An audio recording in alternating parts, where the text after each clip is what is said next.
Përshëndetje të nderuar shikues, jemi së bashku në edicionin informativ të orës 14 këtu në studion e Blu Televizion.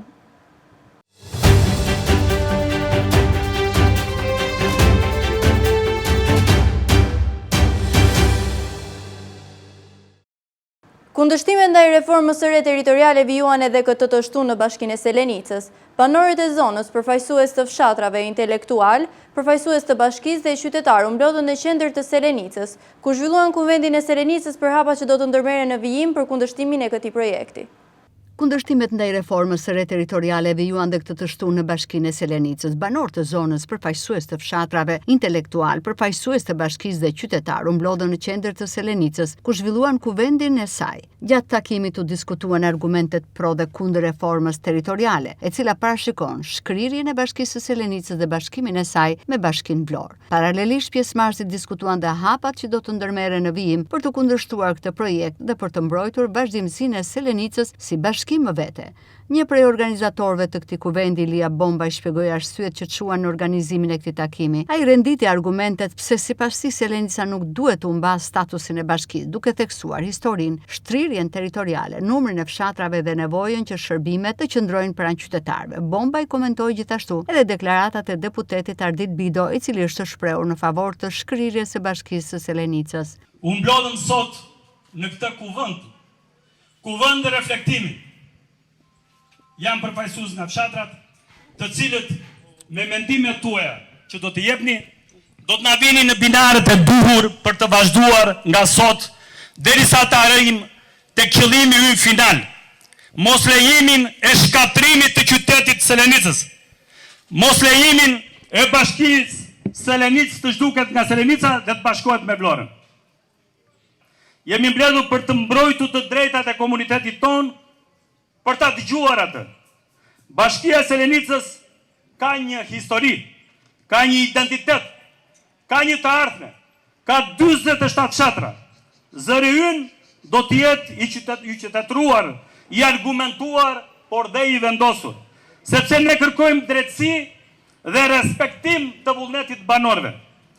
Ish kryetari i Bashkisë së Selenicës, Përparim Shametaj, foli kundër reformës territoriale. Për të, kjo reformë sakrifikon zonën. Ajo sipas Shametajt nuk sjell asnjë zhvillim, ndërsa tha se duhet gjetur zgjidhje, të pyeten banorët e zonës dhe të gjendet një dakordsi më e mirë për të gjithë. Për ata që e kanë projektuar, është e dhimbshme për ne, për të gjithë banorët e kësaj bashkie. Po është edhe pa nevojshme. Të them sinqerisht, kujt i duhet? Pse bëhet? Për çfarë qëllimi është kjo që shkrihet Bashkia e Selenicës? E ndërthurur fort bukur me lumin e Vlorës, me histori të madhe. Sot jemi mbledhur këtu sinqerisht në një kuvend. Të mbledhim një kuvend burrash dhe të marrim disa vendime. Unë kam qenë kryetar bashkie aty. Dhe asnjë projekt, asnjë gjë nuk e kam firmosur. E kam refuzuar me gjithë banorët. Dhe di shumë mirë profesor Sibrati.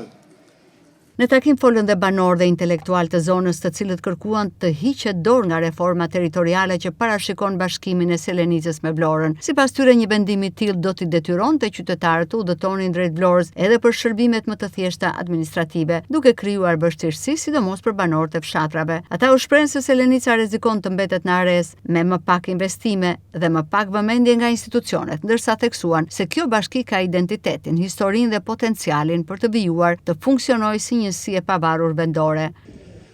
Jam pak i tensionuar edhe i zhgënjur në këto momente që është hedhur jo shashk, por është hedhur një bombë e fuqishme që kërkon zhbërjen, kërkon zhdukjen e identitetit të një krahine të madhe me integritet, me histori në shekuj, me identitet territorial, kulturor, ekonomik, historik dhe gjithë shka i duhet një komuniteti që të quhet komunitet ekzistent, i gjallë dhe aktiv. Kush u kujtuo se ekziston dhe kjo zonë? Një gjë të bukur e bën. Ndërhyn të zhdukja e identitetit kulturor dhe historik. Se si mund bëhet një reformë dhe të dalë sa më suksesshme. Kryesorja është diskutimi me komunitetin, një diskutim shumë i gjerë, jo si që bërë herët e tjera.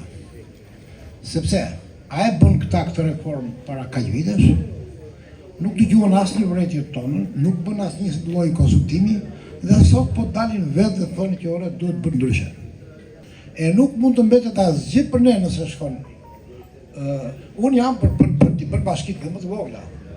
Dhe tjetër jam që në këto diskutime të ngrihet problemi i autonomisë. Në përfundim të kuvendit të Selenicës, pjesëmarrësit u shprehen se do të vijojnë përpjekjet institucionale dhe qytetare për të kundërshtuar reformën territoriale. Ta theksuan se synimi i tyre mbetet ruajtja e Bashkisë së Selenicës si njësi e veçantë e pushtetit vendor. Edhe qytetarët e Divjakës në protest kundër çdo nisme që mund të çojë në ndryshimin e statusit të Bashkisë Divjak. Sipas tyre, ata kanë kërkuar që kjo bashki të vijojë të funksionojë si njësi e veçantë administrative.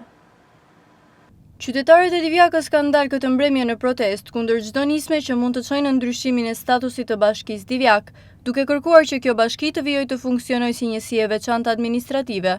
Protestuesit shprehen se Divjaka ka të gjitha argumentet dhe kapacitetet për të mbetur bashki, ndërsa kundërshtojnë çdo vendim që, sipas tyre, do të cënonte funksionimin administrativ dhe zhvillimin e zonës. Bashkia Divjak përbëhet nga 5 njësi administrative: Divjak, Tërbuf, Gradisht, Grabian dhe Remas, me një qytet dhe 36 fshatra në territorin e saj. Sipas të dhënave të censusit 2023, bashkia ka rreth 25.900 banor rezident, ndërsa gjendja civile evidenton rreth 56.800 banor. Ekonomia e zonës mbështetet kryesisht në bujqësi, sektor në të cilin janë angazhuar një pjesë e madhe e familjeve të qytetit dhe fshatrave. Krahas bujqësisë, vitet e fundit është zhvilluar edhe sektori i shërbimeve dhe akomodimit, i nxitur veçanërisht nga rritja e turizmit. Parku kombëtar Divjak, Karavasta dhe Laguna janë ndër pikat kryesore që tërheqin çdo vit një numër në rritje vizitorësh, vendas dhe të huaj, duke i dhënë zonës një potencial të rëndësishëm për zhvillimin ekonomik dhe turistik. Në protestën e zhvilluar këtë mbrëmje, qytetarët kanë kërkuar që çështja e së ardhmes së Bashkisë Divjak të mos vendoset pa dëgjuar zërin e komunitetit. Për qytetarët, Divjaka nuk është thjesht një njësi administrative, por një komunitet me histori, ekonomi, territor dhe interesa të përbashkëta, të cilat sipas tyre kërkojnë ruajtjen e statusit aktual të bashkisë. Protestuesit kanë deklaruar se do të vijojnë përpjekjet e tyre deri në mbledhjen e firmave të nevojshme për organizimin e një referendumi,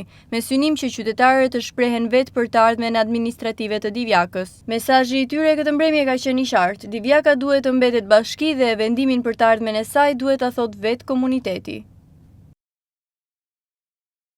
Fshati Vodic pas shumë vitesh do të ketë një urë të mirëfillt mbi të cilën mund të kalojnë edhe automjetet.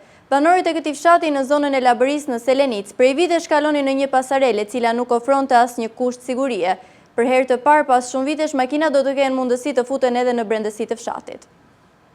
Fshati Vodic pas shumë vitesh do të ketë një urë të mirëfillt. Banorët e këtij fshati në zonën e Labërisë në Selenicë prej vitesh kalonin në një pasarele e cila nuk ofronte asnjë kusht sigurie. 4K Voçeliku si edhe disa dërasa si Bazamend ishin vendkalimi i këmbësorëve, banorëve të fshatit për vite me radhë prej komunizmit, ndërsa tashmë në zonë ka përfunduar në total ndërtimi i urës së re të Vodicës. Një urë kjo e mirëfillt mbi të cilën mund të kalojnë edhe automjetet. Ka përfunduar në total ndërtimi i urës së fshatit të Vodit. Siç mund ta ndiqni edhe nga pamjet, kjo urë e gjendur në bashkinë e Selenicës ka marrë tashmë një tjetër pamje. Është asfaltuar deri në fund dhe gjithashtu është pajisur me të gjithë elementet e sigurisë për të vendosur në funksion të fshatit, i cili tashmë do të ketë një urë krejtësisht të re. Drejtuesit e automjeteve e linin më parë makinën në hyrjen e pasarelës së vjetër, duke mos patur mundësi të futeshin në fshat me mjet. Pasarela përbënte një rrezik të shtuar për jetën e tyre pasi në ditët me mot të përkeqësuar, lëkundi duke shkaktuar më tepër frikë. Për herën e parë pas shumë vitesh makinat do të kenë mundësi të futen në brendësi të fshatit. Madje në Vodic në hyrje të fshatit është futur edhe furgoni i linjës që më parë priste pasagerët tek rruga e Lumit të Vlorës. Ky është një projekt i realizuar nga Bashkia e Selenicë me vlerë rreth 95 milion lek me TVSH. Punimet ishin parashikuar të zgjasnin 4 muaj, por në terren puna zgjati 2 fishin e këtij afati. Kjo urë sot është pajisur me bariera anësore teksa është ndërtuar edhe një trotuar në gjerësi minimale për këmbësorët. Aty është instaluar edhe ndriçimi rrugor si edhe sinjalistika e posaçme e rrugës që do të plotësohet në VMC.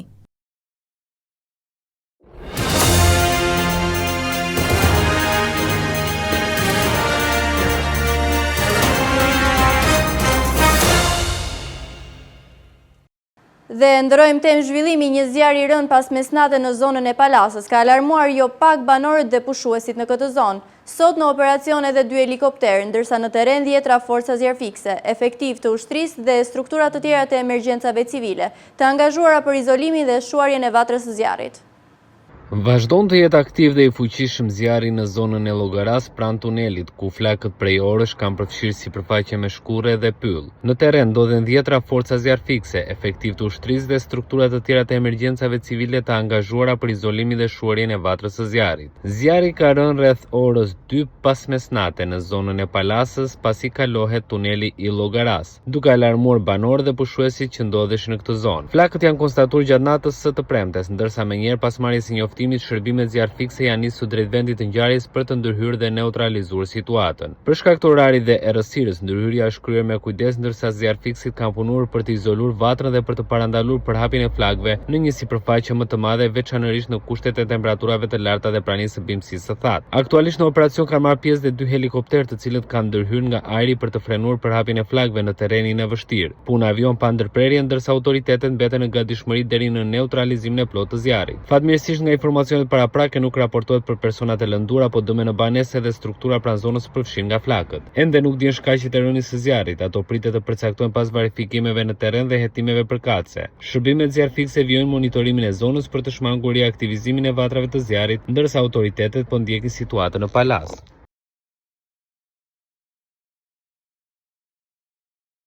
Pas rreth 8 orësh përpjekjesh, zjarri që ra në zonën e fshatrave Asim Zeneli dhe Saraqinisht në bashkinë e Gjirokastrës u izolua dhe u fik plotësisht. Në operacion u angazhuan të gjitha forcat e MZSH Gjirokastër, zjarfikës nga bashkitë Fshinje dhe forcat vullnetare të bashkisë Gjirokastër. Në Gjirokastër, përgjatë mesnatës së dieshme dhe orëve të para të ditës së sotme, janë regjistruar zjarre masive në zonën midis fshatrave Asim Zeneli dhe Antigone. Pas rreth 6 orë luftë të pandërprerë me flakët, efektivet e shërbimit të mbrojtjes nga zjarri dhe shpëtimit, me përkushtim, profesionalizëm dhe sakrificë, bën të mundur izolimin dhe fikjen e plotë të zjarrit në orën 4:45 të së shtunës. Si pasojë e zjarrit u përfshi nga flakët një sipërfaqe e konsiderueshme me barishte dhe shkure. Terreni i vështirë dhe bimësia e dendur e bën ndërhyrjen tepër të vështirë, por fal angazhimit maksimal të forcave në terren u shmang përhapja e mëtejshme e flakëve. Nga vlerësimet paraprake dyshohet se është një zjarrvënie e qëllimshme, pasi zjarri ishte shpërndar në 4 vatra të ndryshme. Organet ligjzbatuese kanë nisur hetimet dhe po punojnë për zbardhjen e plotë të ngjarjes. Policia e Vlorës njofton se janë finalizuar brenda 24 orëve të fundit 2 operacione policore, siguria dhe transportuesit, përgoditjen e armbajtjes pa leje dhe të shpërndarjes së lëndëve narkotike. Sipas policisë janë vënë në pranga 4 persona. Finalizohen brenda 24 orëve të fundit 2 operacione policore, siguria dhe transportuesit për goditjen e armbajtjes pa leje dhe të shpërndarjes së lëndëve narkotike. Vihen në pranga 4 shtetas. Sekuestroi një armë zjarri pistolet, 5 kg lëndë dyshuar narkotike kanabis sativa, një sasi kokaine, 6 fishek dhe 2 automjete. Në Vlorë, në kuadër të operacionit policor të koduar siguria, u arrestuan në flagrancë shtetasi EO 30 vjeç banues në Vlorë. Ai u kap në parkingun e një lokali në zonën e Lungomares, ku gjatë kontrollit fizik në çantën e tij u gjetën dhe u sekuestruan një armë zjarri pistolet me 6 fishek, 2.18 gram lëndë narkotike kokainë dhe 4.46 gram lëndë dyshuar narkotike kanabis sativa. Në Sarandë, si rezultati i hetimeve proaktive 3 javore të kryera me metoda speciale të hetimit, shërbimet e Komisariatit të Policisë Sarandë në bashkëpunim me Drejtorinë e Forcës së Posaçme Operacionale, si dhe Forcën Kombëtare të Sigurisë Njësia Tiranë në drejtimin e Prokurisë së Sarandës, finalizuan operacionin policor të koduar transportuesit. Gjatë operacionit u vënë në pranga 3 shtetas. AN 31 vjeç banues në Lukov me precedent penal në fushën e narkotikëve dhe armbajtje pa leje. KJ 26 vjeç banues në Sarandë me precedent penal në fushën e narkotikëve. AC 30 vjeç banues në Lukov. 3 shtetasit u kapën në flagrancë në rrugën Ivicë Sarandë pranë urës së Kakomes, duke lëvizur me 2 automjete. Gjatë kontrollit në automjeti që drejtonte AN, ku udhtonte edhe AC, u gjetën dhe u sekuestruan 5 kg lëndë narkotike kanabis sativa, e dyshuar se transportoi me qëllim shitje në Sarandë dhe Ksamil. Nga hetimet dyshohet se shtetasi KJ lëvizte me automjetin tjetër për të monitoruar itinerarin dhe për të sinjalizuar praninë e shërbimeve të policisë. Vijojnë hetimet për dokumentimin e plotë të kësaj veprimtarie kriminale dhe për identifikimin e shtetasëve të tjerë të përfshirë. Materialet procedurale ju referuan prokurorisë për veprime të mëtejshme.